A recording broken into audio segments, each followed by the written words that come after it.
नमस्कार दोस्तों, ज्ञान सागर के चैनल में आपका स्वागत है। आज हम लोग 10वीं कक्षा के प्रकाश का परावर्तन तथा अपवर्तन अध्याय को पढ़ेंगे और बहुत ही आसान तरीके से, जैसे कि आपको इतना आसान लगेगा कि जीवन में आप लोग कभी भूल ही ना पाओ। ठीक है दोस्तों?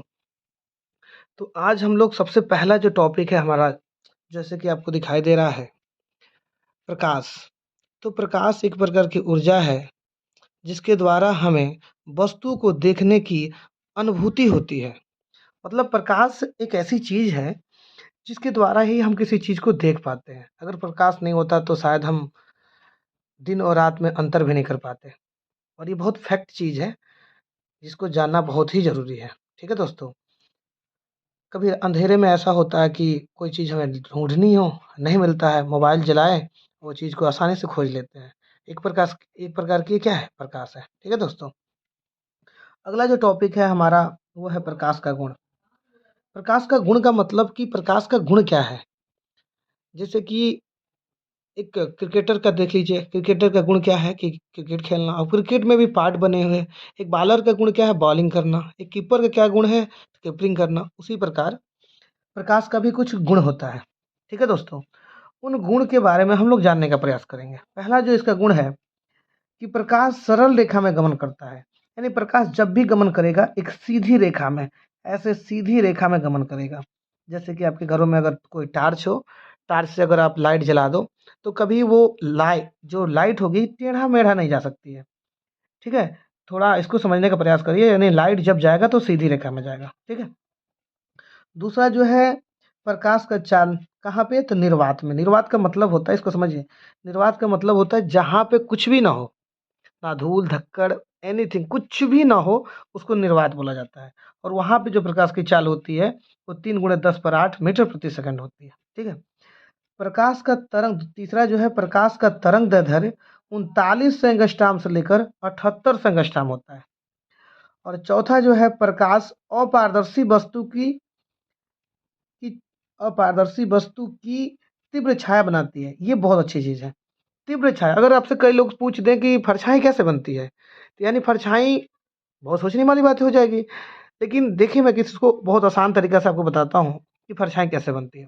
परछाई जो होती है, ऐसा कि प्रकाश किसी किसी भी वस्तु से अगर होकर निकलना चाहता है, उसको बेध कर, यानी इसको होल करके अगर बाहर ना निकल पाए, होल करके उसको बाहर ना निकल पाए, जैसे कि कोई मान लीजिए यहाँ पे कोई अ, ऐसा लोहा का कोई चादर हो और यहाँ से प्रकाश को निकलना हो, तो प्रकाश इसको होल करके तो निकल नहीं सकता, इसको होल नहीं कर पाएगा और ना इसको आर-पार करके निकल पाएगा। तो इसका क्या करेगा, यहाँ पर इनका इमेज बना देगा, यहाँ पर इनका फिगर बनाएगा और प्रकाश आगे बढ़ जाएगा। ठीक है? इस प्रकार से बनता है ये छाया। तो आप इसको समझ गए होंगे बहुत आसान तरीके से। अगर आप लोग किसी को समझाना चाहें तो कह सकते हैं कि वो कोई भी ऐसा पदार्थ या कोई भी ऐसी वस्तु ले लीजिए जिसको प्रकाश, ऐसे बोलिए, अगर समझाना चाहते हैं, प्रकाश उसको छेद कर बाहर ना निकल पाए, अगर अपनी भाषा में कहें तो। और इसी से बनता है क्या? छाया। अगला जो टॉपिक है वो है प्रकाश का परावर्तन। ये बहुत ही अच्छी टॉपिक है हाई स्कूल के या इंटर के लिए, 10वीं प्लस 12वीं दोनों के लिए बहुत ही अच्छी टॉपिक है ये। और पेपर में ये लगभग 100% ये चीज़ें पूछी जाती हैं। ठीक है दोस्तों? तो थोड़ा इस पे ध्यान दीजिएगा कि जब कोई प्रकाश की किरण किसी चिकने या पलिसदार पृष्ठ पर टकराती है, तो उसका अधिकांश या संपूर्ण भाग उसी दिशा में वापस लौट जाती है। और लौट जाने की ही क्रिया को, क्रिया कहिए या कहें तो घटना भी कह सकते हैं, घटना को प्रकाश का परावर्तन कहते हैं। फिर से सुनिए, बहुत आसान। जब कोई प्रकाश की किरण किसी चिकने या फलदार पृष्ठ पर टकराती है, तो उसका अधिकांश या संपूर्ण भाग उसी दिशा में वापस लौट जाता है, और लौट जाने की घटना को प्रकाश का परावर्तन कहते हैं। और प्रकाश पर, ठीक है दोस्तों? अब प्रकाश परावर्तन के बाद अब थोड़ा-सा इसके कुछ फिगर दिए हुए हैं, इस फिगर को आसानी से समझने का प्रयास करेंगे। देखिए, ये हो गई हमारी पहली किरण। मान लीजिए कि यहाँ पे कोई ऐसे सूर्य समझ लीजिए या कोई किरण समझ लीजिए, और यहाँ से एक कोई किरण निकल रही है, ठीक है? ये किरण आ रही है, ये किरण आई, यहाँ पर आई, यहाँ से टकराई और इधर निकल गई। तो ये किरण को हम लोग कह देते हैं आपतित किरण। ठीक है दोस्तों? इस किरण, कौन सा किरण कह देंगे? आपतित किरण। इसको बोल देंगे हम लोग परावर्तित किरण, क्योंकि टकरा कर वापस लौट रही है। किसी चीज़ को इस पर मान लीजिए जैसे कोई फेंके चीज़ और ये वापस लौट गई, तो ये जब गई इस पर तो आपतित और लौट के वापस हुई तो परावर्तित। ये हो गया इसका अभिलंब, यानी परावर्तक पृष्ठ पर लंबवत खींची गई रेखा को ही हम लोग कह देते हैं अभिलंब। ठीक है, तो ये हो गई आपतित किरण, ये हो गई परावर्तित किरण और ये हो गया अभिलंब। अब देखेंगे इसका आपतन कोण के बारे में। आपतित किरण और अभिलंब के बीच बने कोण को आपतन कोण कहते हैं और इसे आई से प्रदर्शित करते हैं। परावर्तन कोण भी उसी प्रकार कि परावर्तित किरण तथा अभिलंब के बीच बने कोण को परावर्तन कोण कहते हैं। ठीक है दोस्तों, अब परावर्तन के कुछ नियम भी होते हैं, उन नियम को थोड़ा जानने का प्रयास करेंगे।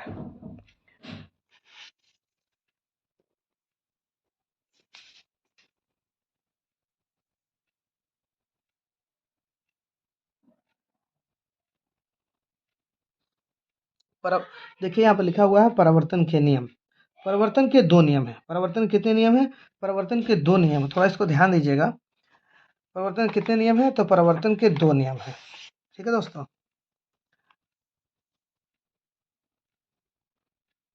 पहला कह रहा है कि आपतित किरण, परावर्तित किरण, आपतन बिंदु पर खींचा गया अभिलंब तीनों एक ही तल पे होते हैं। थोड़ा देखते हैं, ये आपतित किरण है, ये परावर्तित किरण है तथा आपतन बिंदु पर, इसको बोलते हैं आपतन बिंदु। कौन बिंदु?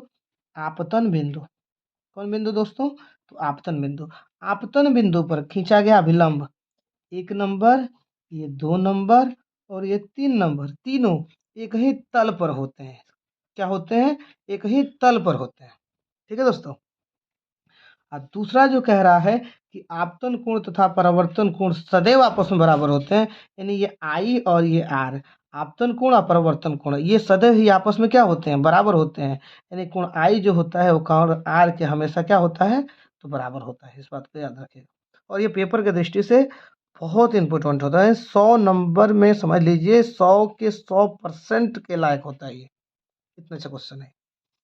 अगला जो टॉपिक है हमारा प्रतिबिंब से संबंधित है। ठीक है दोस्तों, तो इस प्रतिबिंब के बारे में जानेंगे।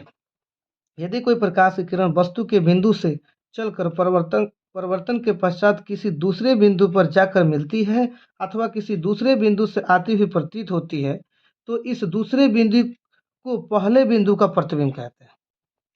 समझ रहे बात को? अगर इसकी बात को, अगर इसको हम थोड़ा सा फिगर के माध्यम से समझें, तो अगर मान लीजिए यहाँ पे कोई जगह तो बहुत कम है, यहाँ पे एक फिगर बनाते हैं, और ये हो गया इसकी मुख्य अक्ष, यह हो गया आपका पी, और यहाँ से कोई किरण खींचते हैं। एक ये हो गई, एक ये हो गई, एक ये हो गई, एक ये हो गई, और इसको यहाँ मिला देते हैं। ये यहाँ हो गया, एक यहाँ हो गया और एक यहाँ हो गया, सभी एक ही जगह मिले हुए हैं, इसका नाम देते हैं आई।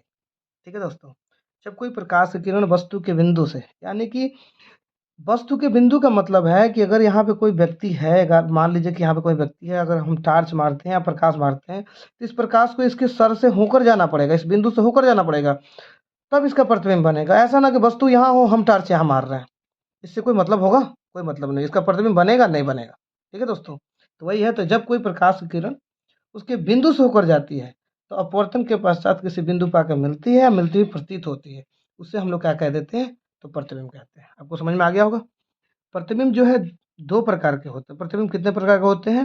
तो दो प्रकार के।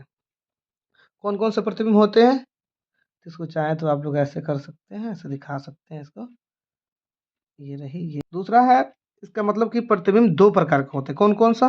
तो वास्तविक प्रतिबिंब और आभासी प्रतिबिंब। पहले वास्तविक प्रतिबिंब के बारे में जानेंगे। जब कोई प्रकाश की किरण वस्तु के बिंदु से होकर जाती है, परावर्तक पृष्ठ पर टकराती है, टकराने के बाद जिस बिंदु पर आकर मिलती है उसे वास्तविक प्रतिबिंब कहते हैं। जैसे कि देख रहे हैं, दो किरणें जा रही हैं, टकराई और आके मिल गई। अगर इसको, अगर अपने भाषा में कहें इसको, अगर ऐसे क्या बोलें, अगर इसको ठेठ भाषा में समझाने का प्रयास करूं, मतलब आप लोग की भाषा में, तो इसको ऐसे कह देंगे कि ऐसे कोई तलवार उठाएं और यहाँ पे कोई चीज़ है, उसको उठा के एक ही बार में काट दिए, तो काट दिए तो ये बन गया कौन सा प्रतिबिंब? वास्तविक प्रतिबिंब। एकदम डायरेक्ट कटा तो बन गया वास्तविक प्रतिबिंब। ठीक है दोस्तों, तो वास्तविक प्रतिबिंब के बारे में आप लोग समझ गए होंगे।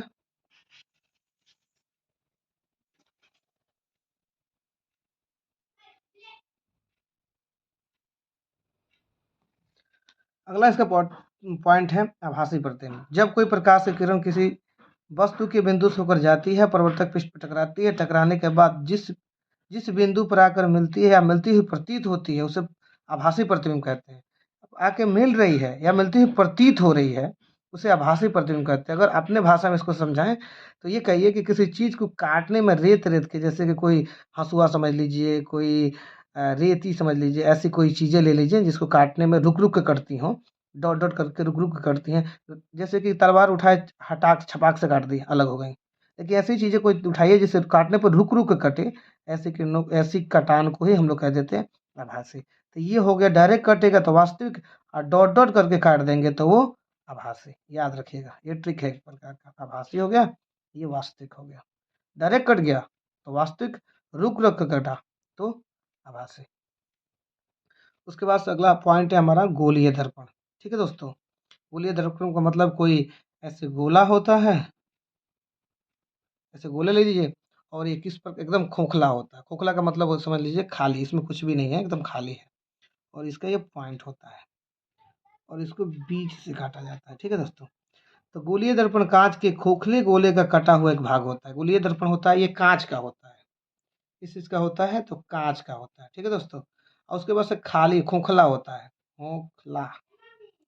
तो कहेंगे गोलीय दर्पण कांच के खोखले गोले का कटा हुआ एक भाग होता है जिसके एक तल पर पारे का कलई या लाल ऑक्साइड का पेंट होता है तथा दूसरा तल परावर्तक तल का कार्य करता है जिसे गोलीय दर्पण कहते हैं।